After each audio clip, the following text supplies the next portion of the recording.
So the new Disney movie Encanto, which we just talked about just a little bit, is in one sense a fanciful tale about a magical family where everyone has a gift that makes them stand out from the others. In another sense, it's a story of a community's trauma and survival and resilience.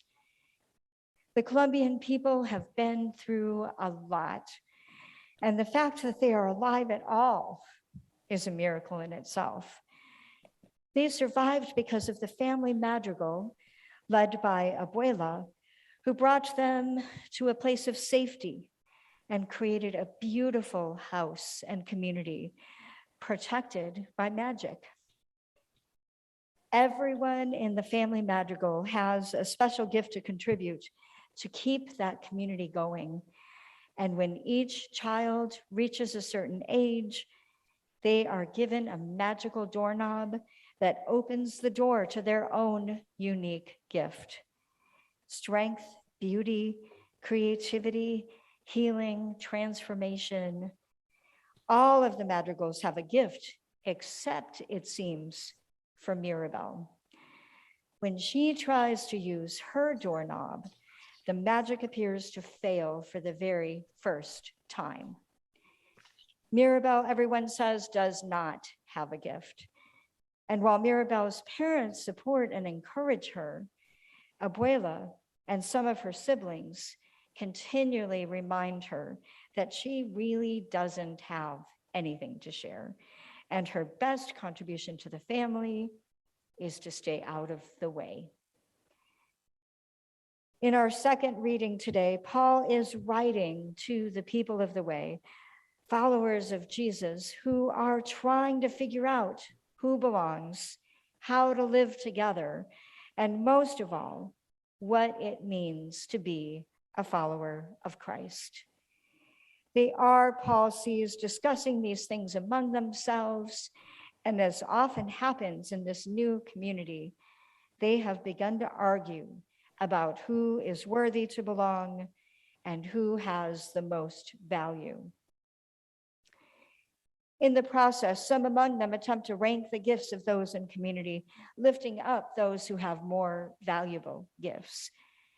It's tempting to see the showier gifts as more important, and the madrigals struggle with this too. In Encanto, Mirabel's sister Isabella prides herself in her ability to make perfect flowers and spectacular beauty. And she seems to delight in holding herself above Mirabel in particular, and the Corinthians are no different. Like the madrigals, the Corinthians have invested a lot of energy in determining whose gifts are the most important.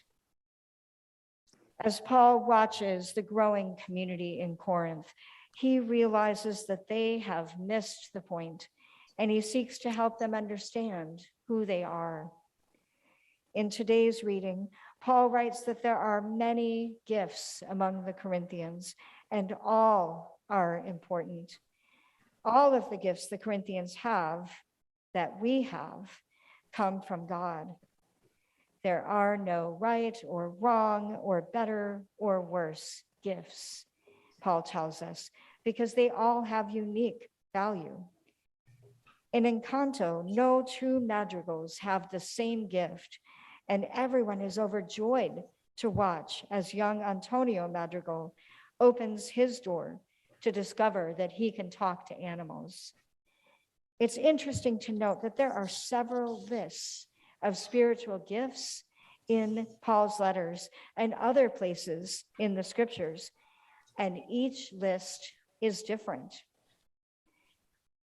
Paul also makes it clear that the gifts God has given are not intended for our own status and benefit, but for the good of creation. He writes, "To each is given the manifestation of the Spirit for the common good." Abuela reminds the madrigals often that the gifts they have are essential for the community's very survival. Mirabel's sister, Luisa, has unbelievable strength, and Mirabel realizes that she is beginning to crack under the pressure of literally carrying the weight of the world, or at least a couple of pianos and a few donkeys on her shoulders. This feeling that it all depends on you can cause a lot of pressure. And certainly the Corinthian leaders feel this as their community grows and faces challenges and oppression. That is why it's so important to remember that the gifts God gives us, unique as they are not meant to make us stand out, but to bring us into faithful, just, loving community. No one gift, no one of us can stand on our own, and we aren't meant to. This week, we remember Reverend Dr. Martin Luther King Jr. and the message of justice and community that he shared. He had profound gifts for preaching, encouraging, speaking truth to power, calling for God's justice in this world. And with him, behind him, before him, were so many others whose gifts were equally essential to the change that the Spirit was bringing through those days of the 1960s civil rights movement.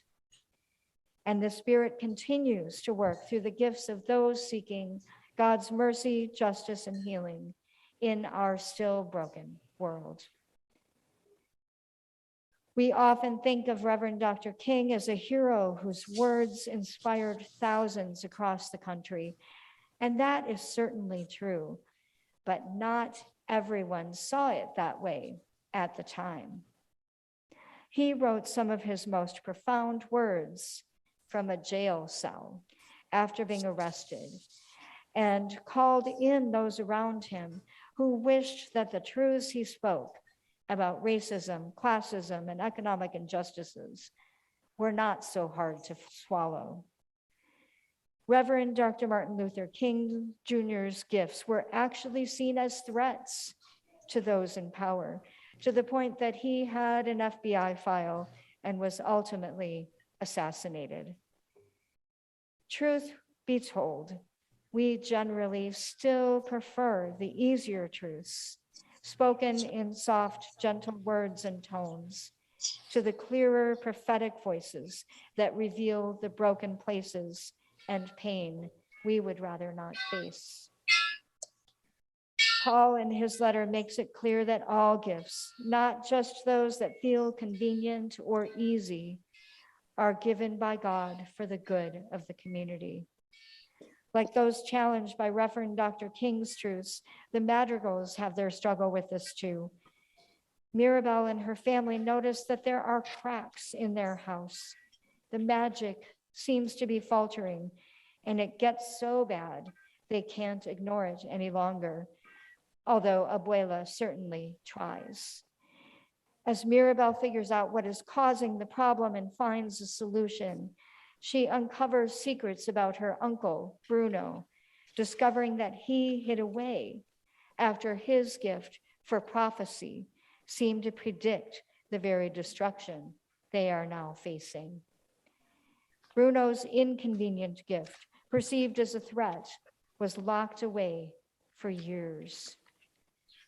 Mirabel is not daunted and convinces Bruno to delve into the truth instead of hiding from it. In so doing, she finds that she does have a gift after all. Mirabel has a capacity to face fear and doubt with courage and call people together in ways that no one knew were possible. And in the end, not just the Madrigals, but all of those they had been protecting joined together in the process of rebuilding their community on a stronger foundation.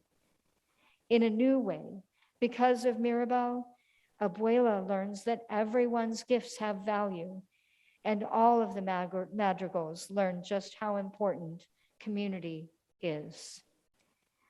All gifts, not just those that feel convenient or easy, are given by God for the good of the community.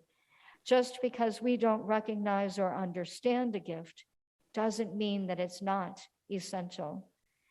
And it is only in community that we can truly discover and live into the gifts God has given us.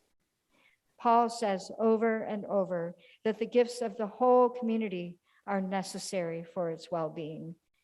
And in our gospel today, when the wine runs out at the wedding of Cana, Mary helps Jesus see that his time has come after all. And as frivolous as it seems, all of the guests benefit as the celebration of joy and love continues with the best wine.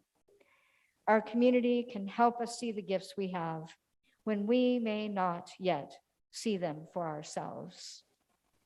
There are many gifts, but the same Spirit given by God for the common good. And everyone has gifts to share, even Mirabel. Thanks be to God.